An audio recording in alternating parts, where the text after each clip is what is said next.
श्री स्वामी समर्थ. नमस्कार, मी नंदिनी. माझ्या यूट्यूब चॅनलवर तुमचं खूप मनापासून स्वागत करत आहे. तुमच्या मनातील सर्व चांगल्या इच्छा स्वामी महाराज पूर्ण करो ही स्वामींच्या चरणी प्रार्थना करते आणि आजच्या व्हिडिओला सुरुवात करते. तत्पूर्वी तुम्ही जर चॅनलवर नवीन असाल तर चॅनलला सबस्क्राईब करा. त्याचबरोबर शेजारचं जे बेल आयकॉनचं बटन आहे ते प्रेस करा, जेणेकरून मी जेव्हा नवीन व्हिडिओ अपलोड करेन त्याचं नोटिफिकेशन तुम्हाला मिळेल आणि तुम्ही एकही व्हिडिओ मिस करणार नाही. तर चला करूया व्हिडिओला सुरुवात. आपल्या हिंदू धर्मामध्ये बघा, प्रत्येक वार हा कोणत्या ना कोणत्या देवांना समर्पित असतो. त्यामुळे बघा, उद्या मंगळवार आहे आणि मंगळवार हा आपल्या हनुमानांना समर्पित आहे. त्याचबरोबर कुलदेवीला देखील समर्पित आहे. माता लक्ष्मीला देखील हा वार समर्पित आहे. आपण या दिवशी कुलदेवीची, अन्नपूर्णा मातेची, लक्ष्मी मातेची, त्याचबरोबर हनुमानांची सुद्धा पूजा अर्चा करत असतो.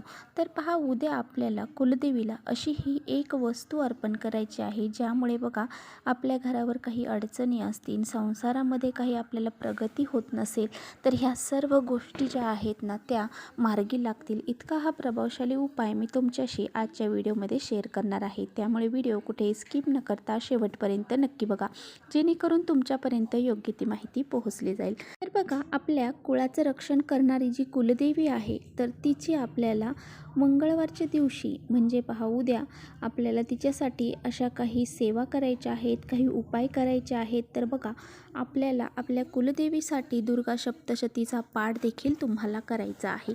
जर तुम्ही दुर्गा सप्तशतीचा पाठ करू शकत असाल तर नक्की करा. जर करणार शक्य नसाल तर मग तुम्ही ही एक वस्तू कुलदेवीला नक्की अर्पण करा. तर बघा, या रोजच्या जीवनामध्ये आपण प्रत्येक देवांची सेवा करत असतो, परंतु आपल्याकडून आपल्या कुलदेवीचा कुलाचार होत नाही किंवा मग कुलदेवीची पूजा अर्चा होत नाही. त्यामुळे काय होतं, आपण कोणतेही उपाय करू द्या, कोणतेही सेवा करू द्या, आपल्याला त्याचं फळ हे प्राप्त होत नाही. आणि आपली कुलदेवी जर आपल्यावर नाराज असेल, आपली कुलदेवीच आपल्यावरती प्रसन्न नसेल, तर मग आपल्याला तिला प्रसन्न करून घेण्यासाठी आपल्या घरामध्ये तिच्यासाठी काही ना काही गोष्टी करायच्या असतात, तिची सेवा करायची असते, तिच्यासाठी काही उपाय देखील करायचे असतात. तर बघा, मंगळवारच्या दिवशी कुलदेवीची कशी पूजा करायची आहे, तिला कोणती गोष्ट अर्पण करायची आहे, त्याचबरोबर कोणती सेवा आपल्याकडून झाली पाहिजे, याबद्दलची सर्व माहिती आजच्या व्हिडिओमध्ये मी तुम्हाला देणार आहे. त्यामुळे व्हिडिओ कुठे स्किप न करता शेवटपर्यंत नक्की बघा. आता बघा, बरेचसे लोक असे आहेत की त्यांना आपली कुलदेवीच माहीत नसते.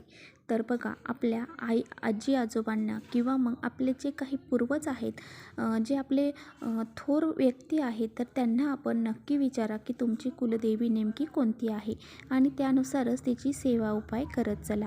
आता बघा, आपल्याला जर शक्य असेल तर तुम्ही दर मंगळवारी दुर्गा सप्तशतीचा पाठ नक्की करा. एक पाठ आपल्याला नक्की करायचा आहे. तर बघा, जर तुम्हाला दुर्गा सप्तशतीचं एक पाठ करणं फक्त मंगळवारी शक्य नाही, तर मग तुम्ही काय करू शकता, तर तुम्ही रोज 2 अध्याय हे दुर्गा सप्तशतीचे वाचू शकता. रोज 2 अध्याय वाचायचे आहेत. तर बघा, पूर्ण पाठ करायला आपल्याला 1.5 ते 2 तास लागतात आणि जर तुमचा स्पीड चांगला असेल तर तुम्हाला 1.5 तासच लागू शकतो. परंतु जर तुम्हाला शक्य नाही, तुमच्याकडे भरपूर कामं आहेत किंवा मग तुम्ही जॉबला जात आहात, तुम्हाला वेळ नाही, तर मग अशा वेळेस तुम्ही रोज 2 पाठ जरी केले तरी चालणार आहे. तर बघा, आपल्या आयुष्यातील जे 5 मिनिटं आहेत तर ते हे पाठ वाचण्यासाठी नक्कीच तुम्ही देऊ शकता. कारण आपल्या आयुष्यामध्ये ज्या काही चांगल्या गोष्टी व्हायच्या असतात ना, तर त्या आपण जर असे काही सेवा केल्या तर आपल्या घरामध्ये कोणत्याच गोष्टीची कमतरता राहत नाही. आपले जे काही प्रगतीचे मार्ग आहेत तर ते सुद्धा मोकळे होतात आणि आपल्या घरामध्ये कशाचीही कमतरता भासत नाही. तर नक्की तुम्ही 2-2 का होईना अध्याय उद्यापासून सुरुवात करा. तर बघा, जर तुम्हाला काही वाचताच येत नाही किंवा मग तुम्हाला लिहिता येत नाही आहे, तर अशा वेळेस काय करू शकता, तर तुम्ही रोज म्हणजे मंगळवारच्या दिवशी कुलदेवीचा जो फोटो असतो किंवा त्या देवीचा टाक असतो, तर त्यावरती तुम्ही कुंकुमार्जन करू शकता. तर तुम्ही 9 मंत्राचा जप करत कुंकुमार्जन करू शकता. ओम ऐं ह्रीं क्लीं चामुंडाय विच्चे, ओम ऐं ह्रीं क्लीं चामुंडाय विच्चे या मंत्राचा जप करत जर तुम्ही कुलदेवीच्या टाकावरती फक्त कुंकुमार्जन केलं ना, तरीसुद्धा खूप मोठी उच्च कोटीची सेवा झाल्याचे फळ आपल्याला मिळेल.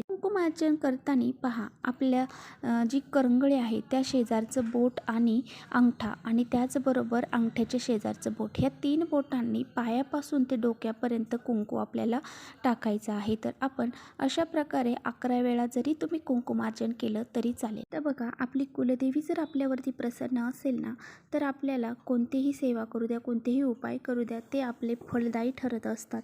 त्याचबरोबर आपल्या घरामध्ये कशाचीही कमतरता आपली जी कुलदेवी आहे ती भासू दे. तर बघा, आपण कुलदेवीची सेवा उपाय तर करायचेच असतात. त्याचबरोबर वर्षातून एकदा तरी आपल्या कुलदेवी जी मूलस्थान आहे त्या ठिकाणी जाऊन तिचा आपल्याला कुळाचार करायचा असतो, तिचा मानपान करायचा असतो, तिला साडी चोळी आणि विशिष्ट भोजन तिला आपल्याला अर्पण करायचं असतं. तर एकदा का होईना आपल्याला आपल्या कुलदेवीच्या ठिकाणी जाऊन अशा प्रकारे मानपान करायचा असतो, तिची ओटी भरायची असते, तिला नैवेद्य दाखवायचा असतो आणि ती देवी जी आहे तर ती आपल्या कुळाचं रक्षण करत असते. तर बघा, कधी मुलांचे लग्न जमण्यामध्ये समस्या निर्माण होतात किंवा मग कधी पुढे जाऊन आपल्या मुलांना मंगळ आहे किंवा मग आपल्याला कुलदेवीची सेवा करायला सांगितली जाते.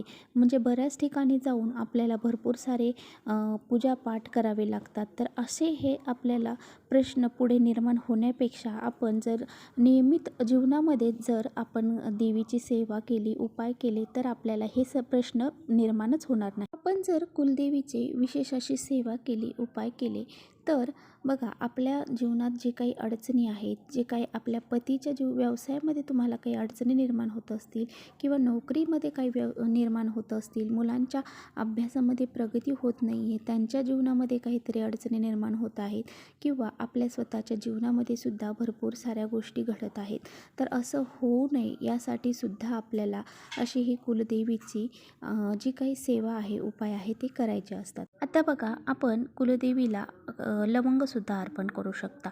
जर तुमच्याकडून कुंकुमार्चनची सेवा होत नसेल तर मग कुंकुमार्चनची सेवा केली आहे परंतु मग आपण ही लवंगाची सेवा देखील करू शकता. तर आपण 3 लवंग घेऊ शकता, 5 घेऊ शकता, 7 घेऊ शकता, 21 घेऊ शकता. विषम संख्येमध्ये आपल्याला लवंग घ्यायचे आहे. आता बघा, ह्या लवंगांची आपल्याला कशी सेवा करायची आहे.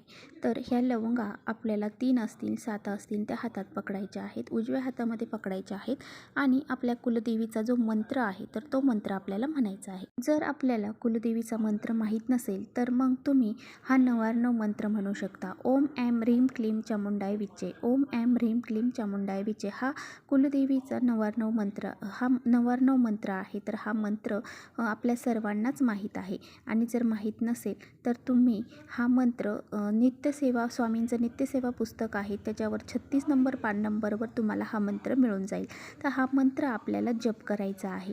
तर तुम्ही 11 वेळा करा, 21 वेळा करा, 108 वेळा करा आणि हे मंत्र म्हणून झाल्याच्या नंतर ह्या ज्या लवंगा आहेत तर त्या आपल्याला कुलदेवीच्या चरणाशी अर्पण करायच्या आहेत आणि अर्पण केल्याच्या नंतर त्या दिवशी आपल्याला तिथेच ठेवायच्या आहेत. दुसऱ्या दिवशी आपल्याला त्या लवंगा उचलायच्या आहेत आणि त्या आपल्या घरातील प्रत्येक व्यक्तींना आपल्याला त्या खायला द्यायच्या आहेत. आपल्या घरामध्ये जेवढे व्यक्ती आहेत तेवढ्यांना सुद्धा त्या लवंगा आपल्याला खायला द्यायच्या आहेत. त्या लवंगा आपल्याला इतरत्र कुठेही इकडे तिकडे फेकायच्या नाही. अशा प्रकारे बघा, तुम्ही एकतर दुर्गा सप्तशतीचा पाठ करू शकता किंवा मग तुम्ही कुलदेवीच्या टाकावरती कुंकुमार्चन करू शकता, नाही तर मग ही लवंगाची सेवा करू शकता.